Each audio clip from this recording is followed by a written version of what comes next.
Hello everyone, welcome to करंटपुर। तो आज के डेली करंट अफेयर्स की सीरीज में हम लोग देखेंगे 26 मई 2023 के करंट अफेयर्स को। वीडियो में एंड तक बने रहें। वीडियो के एंड में 25 मई 2023 के करंट अफेयर्स का रिवीजन करेंगे और ये आपको आने वाले सभी कॉम्पिटिटिव एग्जाम के लिए काफ़ी हेल्पफुल होने वाला है। तो अगर आप चैनल पर नए हैं तो चैनल को सब्सक्राइब जरूर कर लें, बेल आइकन को भी प्रेस कर लें ताकि वीडियो की नोटिफिकेशन मिलती रहे, क्योंकि करंटपुर पर आपको मिलता है 1 घंटे के करंट अफेयर्स का एनालिसिस मात्र 10 से 12 मिनट में। तो चलिए देखते हैं आज का करंट अफेयर्स। अंतर्राष्ट्रीय बुकर पुरस्कार 2023 किसे प्रदान किया गया? आंसर है ऑप्शन ए, जॉर्जी गोस्पोडिनोव को। बुल्गारियाई लेखक जॉर्जी गोस्पोडिनोव और अनुवादक एंजेला रोडेल ने टाइम शेल्टर के लिए अंतर्राष्ट्रीय बुकर पुरस्कार जीता। टाइम शेल्टर उदासीनता की खतरनाक अपील के बारे में अव्यक्त रूप से एक हास्य उपन्यास है। कृत्रिम बुद्धिमत्ता AI सुपर कंप्यूटर एरावत को विश्व में वरीयता क्रम में किस स्थान पर रखा गया है? आंसर है ऑप्शन बी, 75वें स्थान पर। CDAC पुणे में स्थापित कृत्रिम बुद्धिमत्ता AI सुपर कंप्यूटर एरावत को विश्व में वरीयता के क्रम में 75वां स्थान पर रखा गया है। जर्मनी में आयोजित हुए 61वें अंतर्राष्ट्रीय सुपर कंप्यूटिंग सम्मेलन 2023 में 500 प्रमुख वैश्विक सुपर कंप्यूटिंग सूची की घोषणा की गई। निक्षय पोषण योजना का संबंध किससे है? आंसर है ऑप्शन डी, टीबी रोगियों को पोषण संबंधी सहायता प्रदान करने के लिए।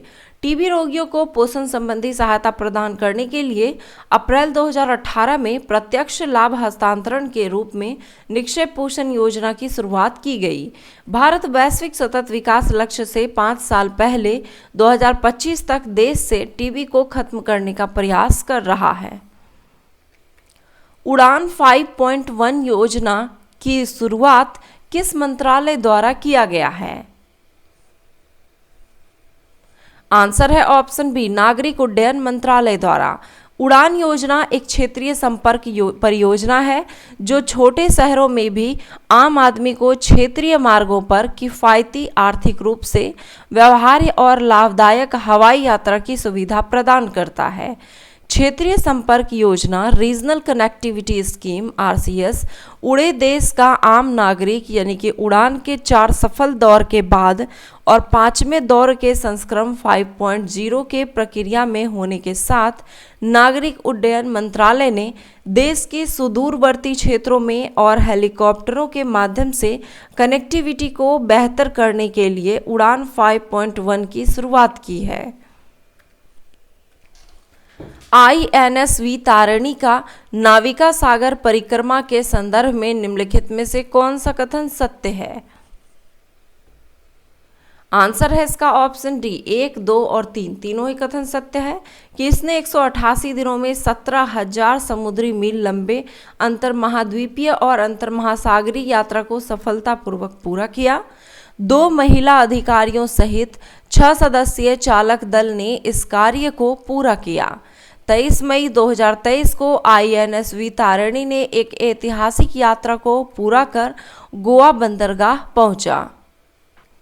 G20 भ्रष्टाचार रोधी कार्यकारी समूह की दूसरी बैठक 25 से 28 मई 2023 को कहां शुरू हुआ?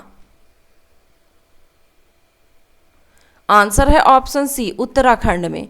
उत्तराखंड में भ्रष्टाचार विरोधी कार्य समूह की दूसरी 3 दिवसीय G20 बैठक टिहरी जिले के नरेंद्र सागर में शुरू हुई।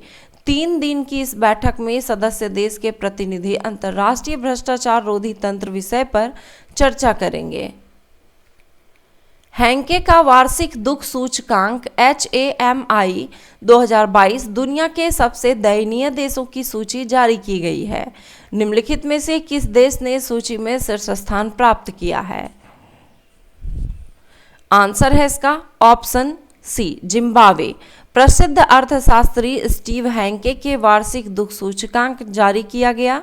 इस सूचकांक में जिम्बाब्वे दुनिया के सबसे दयनीय देशों की सूची में सबसे ऊपर है। जिम्बाब्वे के अलावा वेनेजुएला, सीरिया, लेबनान, सूडान जैसे अन्य देशों ने 2022 में दुनिया के सबसे दयनीय देशों की सूची में अपने शीर्ष 5 स्थान पर है।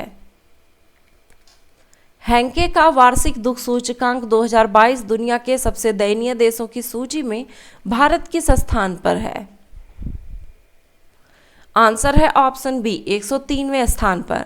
प्रसिद्ध अर्थशास्त्री स्टीव हैंके के वार्षिक दुख सूचकांक में 157 देशों की सूची में प्रमुख योगदान कारक के रूप में बेरोजगारी के साथ भारत 103वें स्थान पर है। दुनिया के सबसे खुशहाल देश फिनलैंड दुनिया के सबसे दयनीय देशों की सूची में 109वें स्थान पर है। इसका कारण बेरोजगारी सबसे अधिक योगदान कारक है।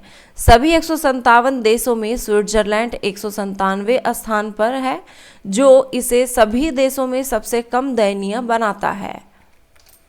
बॉस्टन कंसल्टिंग ग्रुप BCG द्वारा जारी दुनिया की सबसे इनोवेटिव कंपनियों की वार्षिक सूची के अनुसार दुनिया की सबसे इनोवेटिव कंपनी कौन सी है? आंसर है option A Apple. Boston consulting group BCG द्वारा जारी दुनिया की सबसे इनोवेटिव कंपनियों की वार्षिक सूची के अनुसार 2023 में एप्पल दुनिया की सबसे इनोवेटिव कंपनी है। सूची में एप्पल के बाद Tesla, Amazon, alphabet, Microsoft, Moderna, Samsung आदि का स्थान है। टाटा ग्रुप यानी कि जो 20वां स्थान है, इस सूची में स्थान पाने वाला एकमात्र भारतीय समूह है। निम्नलिखित में से कौन सा राज्य को 25 मई 2023 को पूर्ण ई-गवर्नेंस राज्य घोषित किया है? आंसर है ऑप्शन सी केरल को। केरल के मुख्यमंत्री पिनराई विजयन ने 25 मई 2023 को केरल को पूर्ण ई-गवर्नेंस राज्य घोषित किया है। यह 100% डिजिटल साक्षरता हासिल करने की दिशा में एक प्रमुख कदम है। केरल सरकार ने ई-सेवनम नामक एकल खिड़की सेवा वितरण तंत्र का निर्माण किया है, जो 800 से अधिक सरकारी सेवाओं को ऑनलाइन एकीकृत करता है। तो चलिए अब 25 मई 2023 के करंट अफेयर्स का रिवीजन करते हैं। जर्मनी में आयोजित 61वें अंतर्राष्ट्रीय सुपर कंप्यूटिंग सम्मेलन 2023 में 500 प्रमुख वैश्विक AI सुपर कंप्यूटर की सूची में भारत के किस सुपर कंप्यूटर को शीर्ष स्थान पर रखा गया है?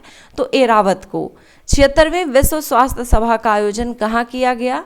तो जिनेवा स्विट्जरलैंड में। और ये जो 76वीं विश्व स्वास्थ्य सभा का आयोजन किया गया, इसका विषय WHO at 75 saving lives driving health for all है। 25 मई से 3 जून तक उत्तर प्रदेश में आयोजित खेलो इंडिया विश्वविद्यालय खेलों के शुभंकर क्या है? तो जीतू है। IPL फाइनल में 10वीं बार पहुंचने वाली पहली टीम कौन बनी है? तो चेन्नई सुपर किंग्स। ISO कोपोल्को के खुले सम्मेलन के 44वें संस्करण की मेजबानी निम्नलिखित में से कौन सा देश करेगा? तो ये भारत करेगा। हाल ही में किसे ताइक्वांडो इंडिया के अध्यक्ष के रूप में चुना गया है? तो नामदेव सिरगावंकर को चुना गया है। वाणिज्य मंत्रालय के अंतिम आंकड़ों के अनुसार वर्ष 2022-23 के दौरान भारत से सर्वाधिक मूल्य के निर्यात निम्नलिखित में से किसके रहे हैं? तो इंजीनियरिंग का सामान का। G20 पर्यटन कार्यकारी समूह की तीसरी बैठक का आयोजन कहाँ किया गया? तो ये जम्मू कश्मीर में किया गया। अंतर्राष्ट्रीय गुमशुदा बाल दिवस किस तिथि को मनाया जाता है? International missing children's day. तो ये 25 मई को मनाया जाता है। नए संसद भवन में ऐतिहासिक व पवित्र सेंगोल की स्थापना की जाएगी। यह किसकी प्रतीक के रूप में जाना जाता है? तो यह अंग्रेजों से भारत को सत्ता के हस्तांतरण के राजदंड और नैतिक नियमों का प्रतीक है। तो ये थे आज के करंट अफेयर्स। आई होप कि वीडियो पसंद आया होगा। वीडियो पसंद आया तो एक लाइक जरूर करें, कमेंट करें और अपने दोस्तों के साथ शेयर जरूर करें। धन्यवाद।